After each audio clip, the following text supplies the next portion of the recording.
Hello and welcome to my YouTube channel. I'm Safir Ahmed, a senior lecturer in accounting and finance at a UK university. I work with ACCA as an early career ambassador, um, and I have a vast experience of teaching taxation and financial reporting at various levels. That includes undergraduate accounting and finance degrees, postgraduate accounting and finance degrees, as well as professional courses such as ACCA, AAT, and CIMA. So this video is in relation to the consolidation, particularly consolidated statement of financial position. Now, what is consolidation? Remember when we prepare financial statement for the single entity, we just call them financial statements. But when we actually prepare financial statements for a group of companies, we call them consolidated financial statements. So my focus is today in relation to the consolidated statement of financial position. And the reason for that is a lot of students often get confused how to approach this type of question, because it can be quite a big question, 25 mark question, 20 marks, 30 marks, depending on the qualification you are studying, or the module you are covering. So I just developed a step-by-step approach, which my students often find it very useful. So I thought maybe I share with all of you as well. You might find it useful as well. And if you will have any questions, that you will be more than welcome to post any questions in the comment section. Okay, so step-by-step approach. The very first step will be write down pro forma, select the items before the drop-down menu, from the drop-down menu, depending on the which qualification you are studying. So for example, in AAT level 4, you are normally given you are normally given a drop-down menu, and you have to select the correct items. So once you are selecting those items, you have to select the correct items in that sense. So you always start with the company name. So I just wrote here ABC, perhaps Limited, and then the statement you are preparing, which is consolidated statement of financial position, and the date, which is the reporting date or the balance sheet date, we also call it. So once you've done that, then you record, first of all, assets. Now, as part of the assets, so first of all, you will be recording the non-current assets. And if we want to divide the non-current assets, we can fairly say tangible and intangible. So the tangible non-current assets, as you know, are property, plant, and equipment. Although I have written PPE, but I recommend that you write in your answers as property, plant, and equipment, the full word. Okay. And whenever a parent company acquires a subsidiary company, that they will be acquiring a goodwill as well. So it could be positive or negative goodwill, but what we write as part of the consolidated statement of financial position is positive goodwill. So here I'm just writing for now, but yes, once you will calculate the goodwill, if it is negative goodwill does not go into your consolidated statement of financial position. It will rather go into your consolidated statement of comprehensive income under other comprehensive income section. Because if you think about it, negative goodwill means that you paid less money than the net assets worth. So in other words, that you got a better deal. So that's an income for the parent company.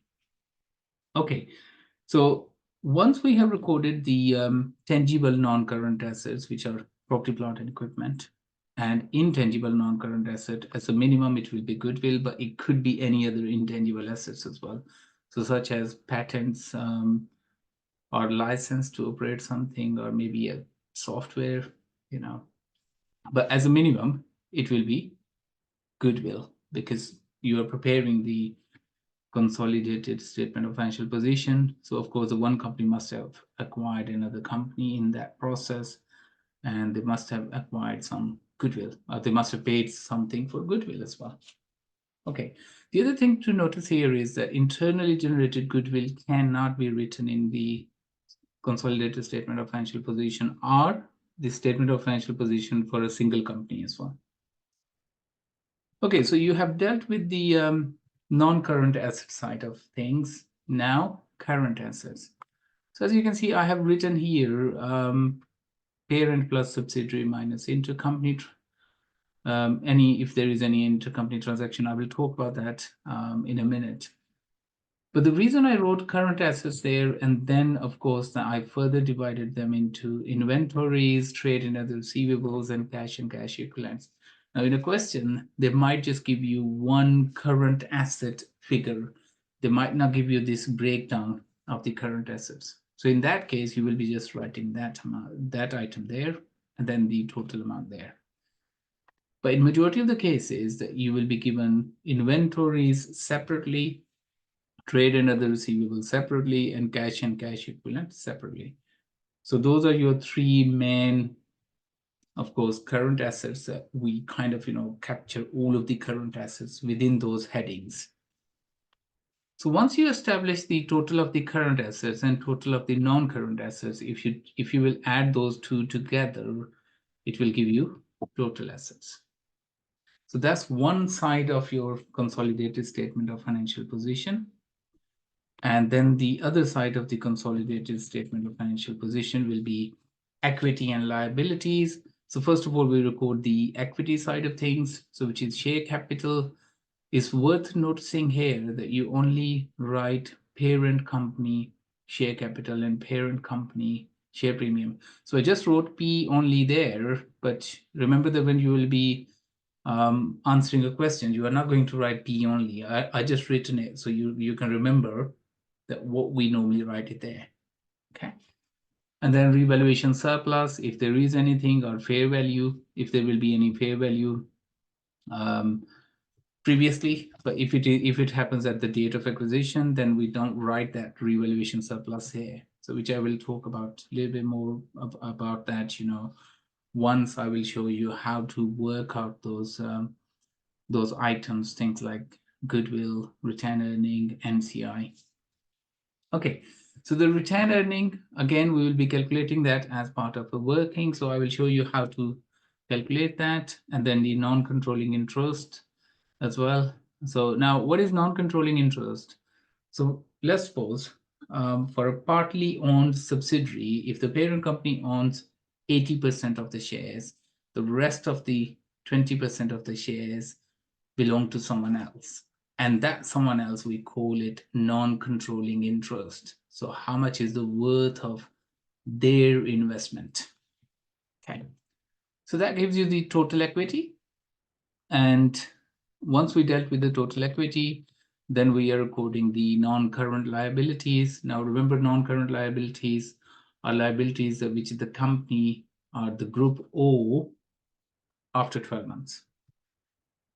And once you recorded the non-current liabilities examples can be bank loan, or it could also be things like debentures, or it could be things like mortgage as well.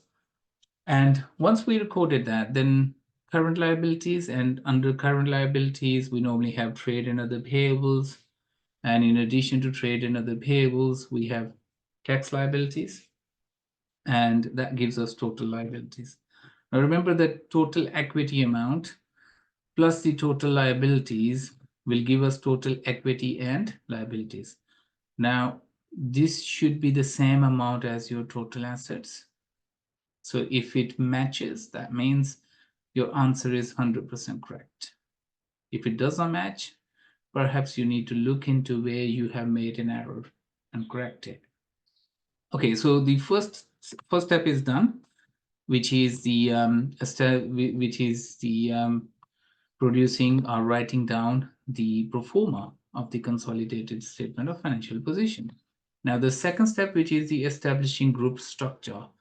So which companies, how many companies, how much percentage of ownership by parent company, how much is the percentage for the non-controlling interest. So I will show that in the working here.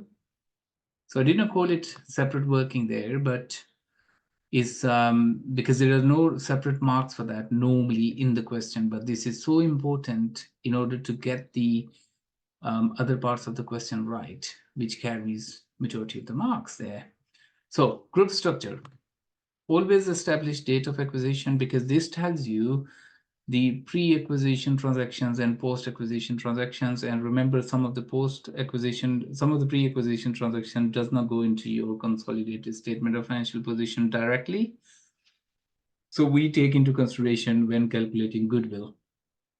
And again, percentage of ownership.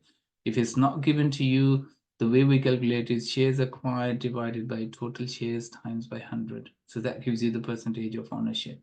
So if I give you a very simple example, so let's suppose that the shares acquired is 7,000, and let's suppose that the total shares of the subsidiary is 10,000. So you can see that's 100%, sorry, 70%. So if that is 70%, okay. Now, if you times it by 100, that will give you 70, of course, which is 70%, but 0.7, as you know, that's 70% anyway. Now, so once you establish the percentage of ownership, then what you do is 1 minus whatever the percentage of ownership, that gives you the NCI percentage, which is 30% in this situation. But if you know, for example, the percentage of ownership is 67%, so you can either do 100 minus 67, or you can do 1 minus 67%, which will be 0.67. So that will give you 0.33 in that sense. Yeah. Okay. So reporting date, you need to establish as well that what is the reporting date, again, because you know some transactions that from the acquisition date until the reporting date, those will be your post-acquisition transactions. And at the date of the transaction, those will be your pre-acquisition transactions. Okay, so once you establish the group structure, which was your second step here, the third one is, this is so important, calculate the amounts of the items that require little adjustment. The reason for that is because if you start calculating goodwill and retained earning, and let's suppose that you are not really confident in those areas, and you will be losing these easy marks. So my suggestion to you, all of you, will be that always deal with this first before sorting out your workings, other workings. I mean, except of course, group structure is so important. Okay, so property, plant, and equipment, if you think about it, that's little adjustment. You only just add fair value adjustment of the non-current assets. So they normally provide you that information as part of your further information. They tell you that the non-current asset carrying amount is this much, and the revalued amount is this much, or the fair value is this much. So the difference will be your fair value adjustment. So if I just assume some amounts here, again, it won't be correct, remember, but I'm just saying that let's suppose if parent company 110,000 property, plant, and equipment, and subsidiary company is 80, and then fair value adjustment is 10, so that gives you 200. But always, so you dealt with this one first, because this is again the item that which requires little adjustment. Goodwill, we will have to deal with that separately in the next step. Inventories, again, this is the item normally we have less adjustment. So parent company plus subsidiary minus any unrealized profit. Now, what is unrealized profit? Remember that if there is a group transaction, if there is an intercompany transaction within the group, and they have made a profit in that transaction, but the company which bought it, they could not sell it to the third party outside. So therefore that the profit is not realized, it is unrealized. Okay, so we remove the effect of unrealized profit if there will be any, or it could be any error in inventories, so we need to remove the effect of the error from there as well. But those are the maximum sort of adjustment that we make as part of the inventories. Then trade and other receivables, so parent plus subsidiary minus any intercompany trade receivables. Now remember that when we are preparing the consolidated statement of financial position, or we are preparing the financial statement for the group of companies, we are considering the whole group as one company. So therefore, we are removing the effect of all of these intercompany transactions, because one company cannot really sell itself and make profit, or one company cannot really owe money to themselves, okay, or itself. So similarly, intercompany transaction, we will remove it from the trade and other receivables if there is any in the question. And cash and cash equivalent, again, parent company plus subsidiary minus intercompany loan, it could be, or it could also be things like cash in transit. So we might have to add it, again, depending on the information in a question. Okay, so you dealt with the non-current asset, tangible non-current assets. You dealt with these three items. And if you move on, share capital and share premium, again, you will just write it off the parent company, which will be provided to you as part of a question. Revaluation surplus can be recorded there as well.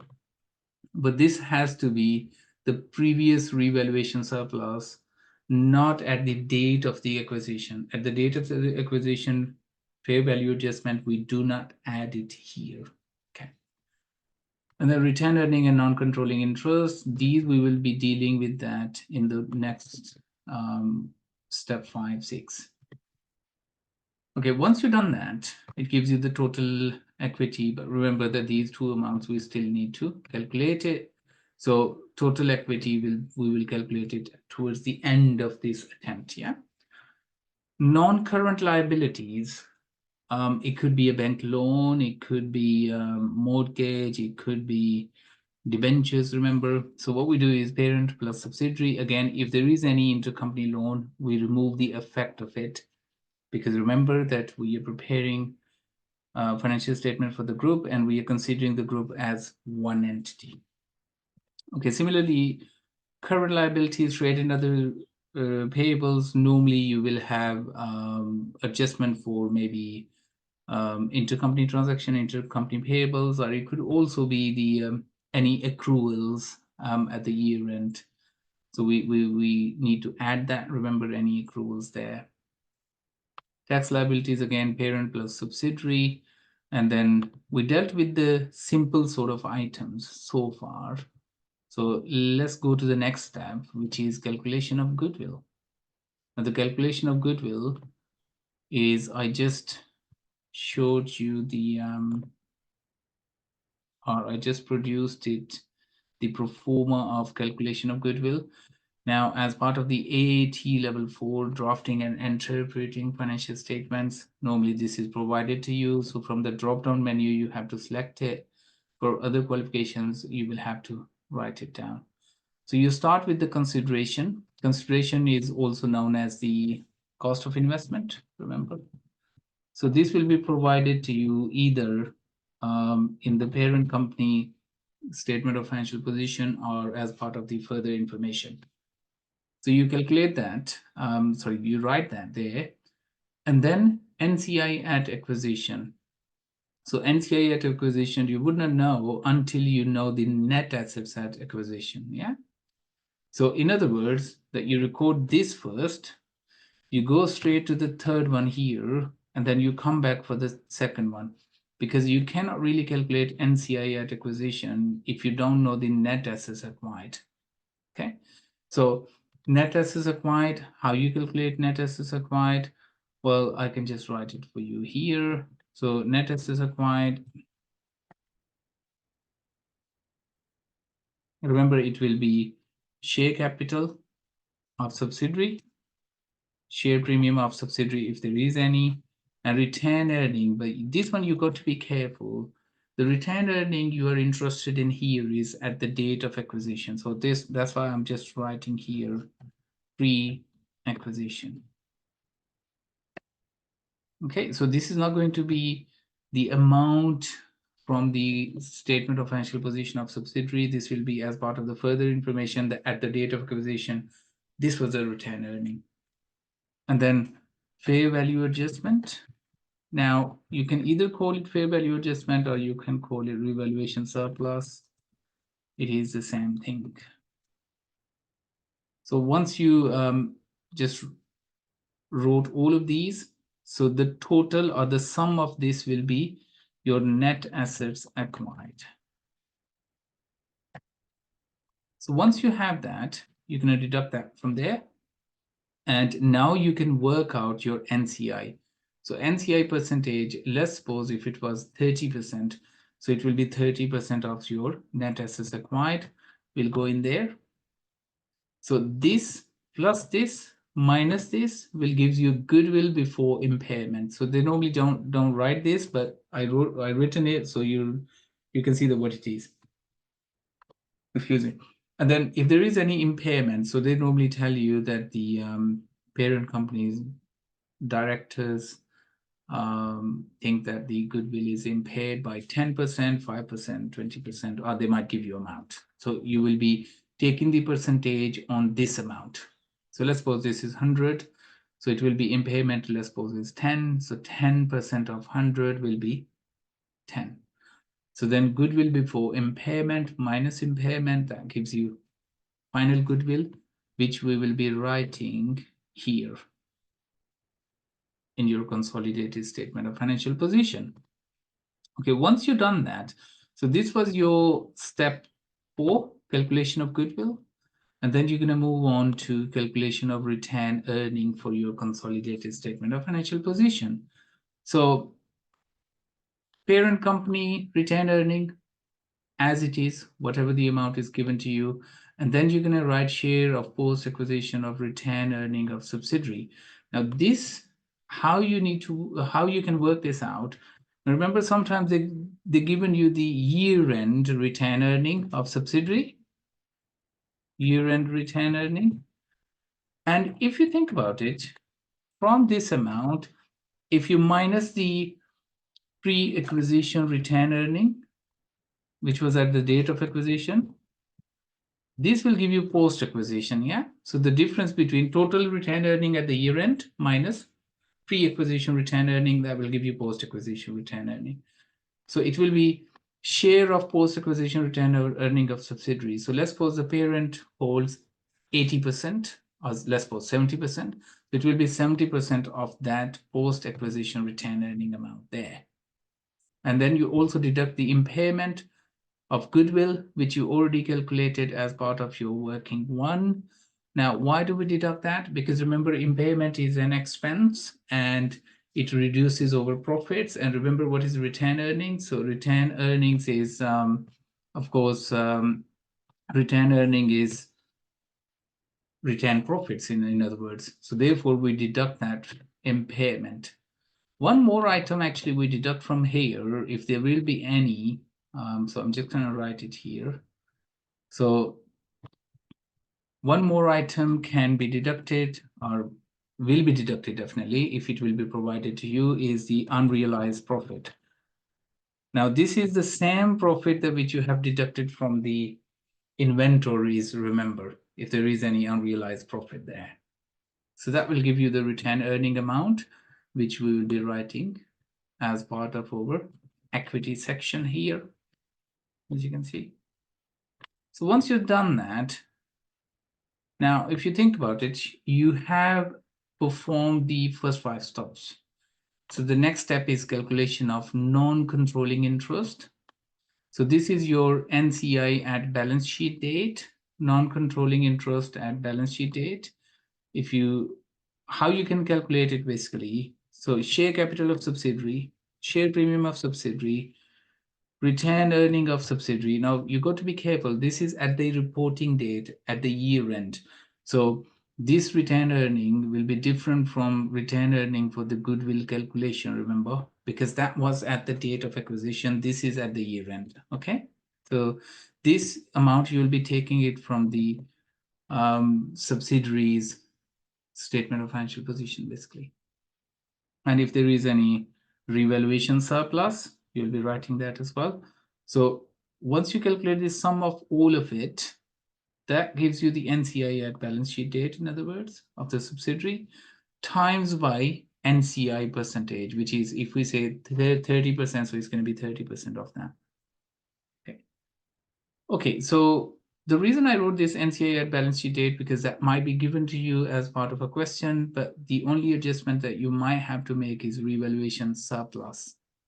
It could be due to the fair value adjustment at the date of acquisition. Okay, so once you've done that, you're almost there. So now you need to just complete the answer. So all you have to do is, I'm just going to write XX here for now. Okay, this is total of your non-current asset. And then you have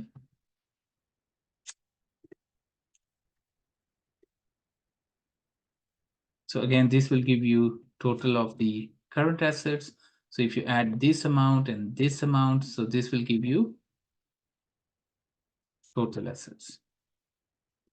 Okay, which is your, of course, one side of the consolidated statement of financial position. And then again, share capital, share premium. So again, parent company only, remember. And whatever amount we calculated for here as well. Okay. So this will give you total equity. Now, here we go. And then you move on to non-current liabilities, which will be your this amount. And then current liabilities. So this is your total liabilities. Now, remember that if you add this amount and this amount, this will give you total equity and liabilities. So which should match with your total assets amount if your answer is 100% correct. Okay. So hopefully this step-by-step approach will help you. Now, what I'm going to do is I'm going to record another video with an actual question. So then you have some amounts to kind of look at and understand it better. But if you do have any questions, then please post your questions in the comment section and I'll get back to you on that. Okay. So thank you very much for listening. I will be back with other videos in future. Bye for now.